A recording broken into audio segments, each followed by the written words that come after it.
İzləyicilər, qəhrəmanlar deyər Biləsuvarımızda bugün bayram belə deyək. Bayramımız mübarək olsun deyirəm. Bayram qonaqlığıdır, bayram yığıncağıdır. Hal-hazırda gözəl bir gündür. Burada bizim Nazım var. Bayram mübarək. Burada 1-ci Qarabağ müharibəsinin cəngavərləri.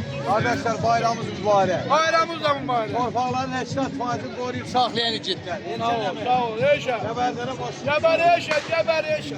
Sağ ol Əcənəmli. Hala bax hala. Lütfəmi, bəri durun. Gəlin bəri. Bax bu günləri rahat, sərbəst, azadlığımız sizin kimi kişilərə borcluq. Bayram keçirdiriksə sizlərə borcluq. Allah sizləri ən birinci bax şəhid atalara. Qarşısına baş Hala bax hala. Allah sizi var eləsin. Baba, gözəl balam. Bayramımız mübarək. Bütün Azərbaycan xalqının bayramı mübarək olsun. Amin.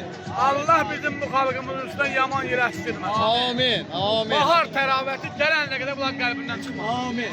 Var olun. Öpürəm. Bayram mübarək. Bayramınız mübarək olsun. Allah razı olsun. Bayramımız mübarək.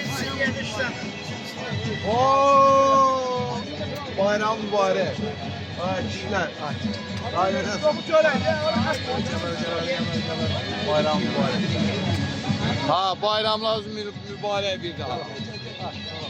Bu kişilərə görə rahat, sərbəst, azadlıq və bunların simasında bütün şəhid valideynlərin, şəhidlərimizin, qazilərimizin, veteranlarımızın, əsgərdən zabitlər kimi bütün hərbçilərimizin qarşısında baş əyir. Sağ olun. Bayramlarımız mübarək. Var olun.